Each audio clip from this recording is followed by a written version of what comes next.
Hey guys, welcome to the usual shit. आज हम बात करने वाले हैं जीडीपी के बारे में।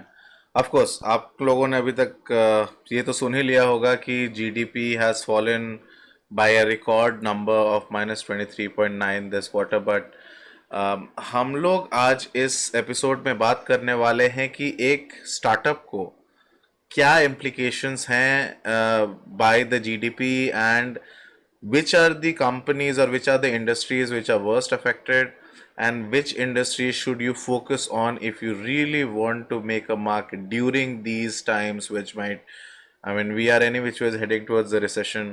तो आइए शुरू करते हैं।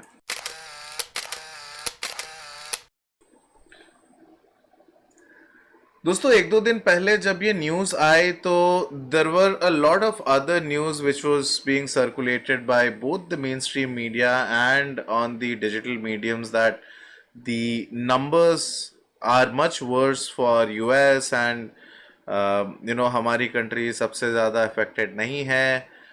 बहरहाल बाद में ये सारी चीज़ें क्लियर हो गई हैं and IMF has also now confirm that India's GDP is the worst hit amongst the G20 and -23.9% का कॉन्ट्रैक्शन आया है।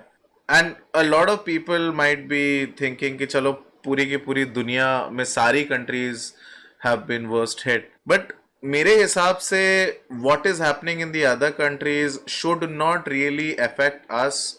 और ये हम अपना दिल खुश करने के लिए अगर ये चीज़ अपने आप को बोले तो फिर ठीक है, बट उससे कुछ निकल करके आने वाला नहीं है। हमारी इकोनॉमी पिछले 7 से 8 क्वार्टर से नीचे ही जा रही थी and what the corona virus did was basically put oil in the fire and basically just ignited it and made it rage. असली सवाल अभी ये है कि as the whole world is now going towards contraction in economy, what does a startup founder or an entrepreneur do? Because abhi there are multiple industries which have been really badly hit. दोस्तों, GDP is an indicator of the things which have happened and also an indicator of things which are going to happen. मार्च से जो पूरे देश में lockdown लगा दिया गया था उस कारण से people stopped going out. People stopped spending and they started saving, or rather they did not have any avenues apart from spending digitally, because of which companies like Swiggy saw a boom. Because लोग घर बैठे बस order ही कर रहे थे। Travel completely got hit. सारे के सारी मैन्युफैक्चरिंग इंडस्ट्रीज बंद हो गई बिकॉज सारे के सारे वर्कर वापस चले गए। कंस्ट्रक्शन रुक गया। Travel and hospitality sector got hit because nobody was traveling, nobody was booking hotel rooms, and everybody was scared of the coronavirus. And that is the reason why you see construction, manufacturing, and trade to be the worst hit. इसके अलावा अगर आप financial services की बात करें, real estate की बात करें, तो people did not do anything. लोग निकले ही नहीं घर से कुछ करने के लिए, तो स्पेंडिंग होगी कहाँ से? और इसी कारण से that was one of the major things which led to what we are seeing now. Because आप ये समझिए कि कोई भी business eventually is an exchange of money for certain services. अगर आप घर से निकलेंगे नहीं, अगर आप स्पेंड ही नहीं करेंगे, अगर आप कुछ खरीद ही नहीं रहे हैं, तो जो सामान है वो बिक भी तो नहीं रहा है। On top of it, there were salary cuts which are happening. Millions and millions of people lost their jobs. So लोग जो कि पहले कमा रहे थे और वो फिर स्पेंड कर रहे थे, उनकी इनकम ही रुक गई, तो वो और स्पेंड नहीं कर रहे हैं। अभी because of these numbers, now that these numbers are public, लोगों के दिल में और डर बैठेगा and people will start saving more and more. So the science of things going worse is already there on the cards. तो दोस्तों, government phases में कंट्री को ओपन अप कर रही है, लेकिन उससे भी ज्यादा फर्क नजर नहीं आ रहा। बिकॉज लोगों को अब घर से निकलने में शायद ज्यादा दिक्कत नहीं है, पर लोग अभी भी स्पेंड नहीं कर रहे हैं। ऐसे में कुछ इंडस्ट्रीज को बड़ा फायदा मिला है और कुछ इंडस्ट्रीज हैं जो कि पूरी की पूरी तरीके से खत्म हो गई हैं। ऐसे केस में एज अ स्टार्टअप एंटरप्रेन्योर मुझे किन किन चीजों के ऊपर ध्यान रखना चाहिए? So दोस्तों अगर आप वर्स्ट हिट इंडस्ट्रीज की बात करें तो there are two kinds of industries which got hurt the most. One, which were dependent on consumers either using the services or buying the products, and second, which had a huge service element to it, and which stopped functioning because the people that were operating it decided to just leave. So construction और manufacturing जो है ये वैसे sectors है जहाँ labor ही वापस चला गया. और वो बेसिकली सारे के सारे उनको कंस्ट्रक्शन वक्शन से सबको सारी चीज़ें कंस्ट्रक्शन और मैन्युफैक्चरिंग दोनों चीज़ें उन्हें रोकनी पड़ी. इनफैक्ट मैन्युफैक्चरिंग का एक और प्रॉब्लम ये है कि अगर आप कोई भी चीज़ मैन्युफैक्चर करते हैं तो वो मैन्युफैक्चर होकर के आप अपने जो खरीदार हैं उसको आप पास ऑन करते हैं. अभी वो खरीदारी ही रुक गई तो लोगों को और मैन्युफैक्चर करने का कोई सेंस ही नज़र नहीं आया, जिस कारण से वो इंडस्ट्री ही रुक गई. इसके अलावा there are those industries which require people to buy the services like travel and hospitality. तो बिकॉज ऑफ द लॉकडाउन लोग घर से निकलना ही बंद कर दिए. लोग जो होटल्स हैं, जो रेस्टोरेंट्स हैं, जो ट्रैवल की जितनी भी कंपनीज हैं, all of these basically suffered a huge problem just because people stopped using the services. तीसरा आता है real estate. Now majority of these companies, ये जो बड़े बड़े कॉर्पोरेट ऑफिसेज होते हैं जो कि जगहें लीज पे लेकर के रखते हैं और उनके एम्प्लॉयज उनके ऑफिस में आकर के काम करते हैं, these people started working from home. So many of these companies उनके लीज एक्सपायर हुए. पीपल्स मतलब कोवर्किंग स्पेसेस की अगर बात करें तो startup stop taking coworking spaces to work, वो वर्क फ्रॉम होम कर रहे थे. तो जितनी भी ये कोवर्किंग स्पेसेस हो गए या फिर ये बड़े बड़े कॉर्पोरेट पार्क्स हो गए, all of these started suffering because people stopped renewing the लीजेस and started working from home. चौथी बड़ी इंडस्ट्री जो कि हिट हुई वो थी रिटेल. और अगर मैं रिटेल की भी बात करूं तो बेसिकली मॉडर्न रिटेल जो है, जो मॉल्स हैं और ये जो बड़े बड़े स्टैंड अलोन स्टोर्स होते हैं, जनता बाहर ही नहीं निकल रही है तो उन स्टोर्स में जाकर के सामान कोई खरीदेगा क्यों. So all these big retail shops जहाँ पे कपड़े बिकते थे, जूते बिकते थे और जितने जितने भी शोरूम्स लगे हुए थे, all of these industries, all of these companies got hit. Now, next comes the auto industry. Now, auto industry faced a double whammy. पहले because people stopped spending तो लोगों का उनका ओवरऑल सेल्स ही गिर गया. सेकंड, उनका जो मैन्युफैक्चरिंग था, majority of their parts used to come from China because they were much cheaper and decently relatively better quality than the Indian counterparts.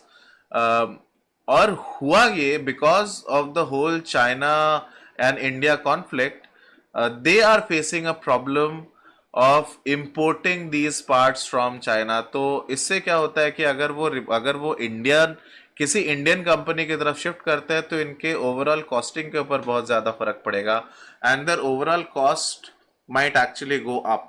So their margins are going to be hit because of this India-China conflict, and on top of that, the sales are not happening also.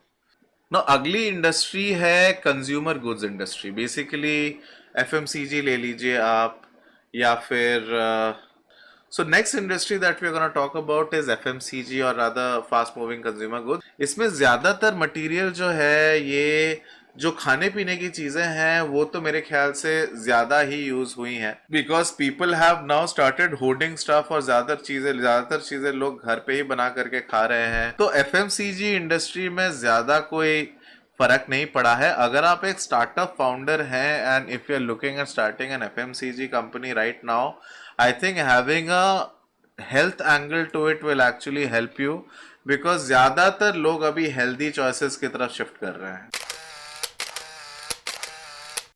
Now let's look at those industries which were relatively unaffected from COVID. तो सबसे पहले तो है telecom. Because ज़्यादातर लोग घर पे बैठे हुए थे तो data consumption automatically went up. So telecom industry actually benefited quite a bit from it. Then comes healthcare.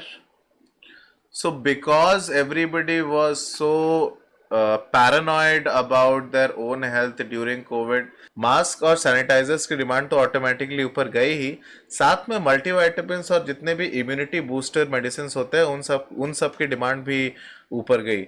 Also lot of these people started visiting hospitals just to get themselves tested. So lab test की demand और उनकी sales भी automatically ऊपर गई. So the next industry is insurance. So insurance actually went up because majority of these insurance policies started covering corona also in them, and people started buying these insurance services for themselves and their families, just so in case अगर उनको भी corona हो जाता है तो they are insured and they can take care of the expenses. तो दोस्तों इसके बाद आती है वो industries which actually saw a boom during this corona and during the GDP slump. One is of course the overall content ecosystem. तो Netflix subscription, Amazon subscription, Sony LIV subscription, ये सारे के सारे सब्सक्रिप्शन ऊपर चले गए because people had nothing to do sitting at home. They actually started watching and consuming more and more content. Next comes the remote working companies. Remote working जो है that has now become the new normal. People have now got into the habit of working from home, जहाँ personal और professional of course mix हो जाता है, लेकिन many companies have claimed that their overall productivity has also gone up. In fact, if you're a startup founder, if you're an entrepreneur, that is one space which you should definitely look at. Then comes the skill enhancement companies. So any platform which basically allows you to enhance your skill or to help you learn a new skill, those have seen a boom.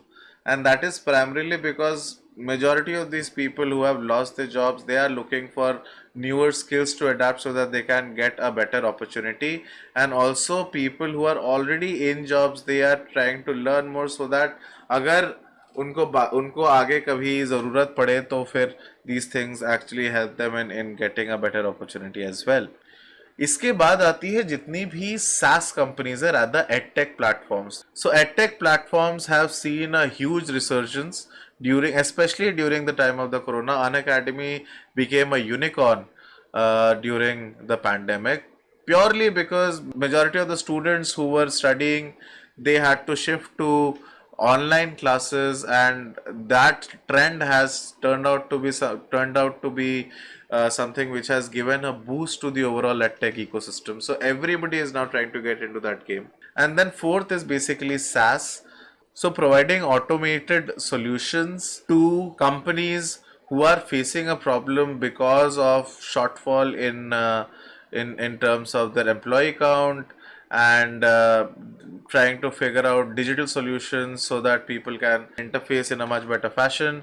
That is a huge industry that you people can focus on. So बस दोस्तों आज के लिए इतना ही. अगर आपको ये video पसंद आया हो तो प्लीज़ लाइक करें, शेयर करें, सब्सक्राइब करें, और प्लीज़ कमेंट सेक्शन में हमें बताइएगा कि आपको ये वीडियो कैसा लगा. अगर हमसे कोई इंडस्ट्री मिस हो गई हो तो वो भी हमें बताइए, ताकि हम इसको अगले एपिसोड में कवर कर लें. और मैं आपसे मिलता हूँ अगले एपिसोड में. सी यू.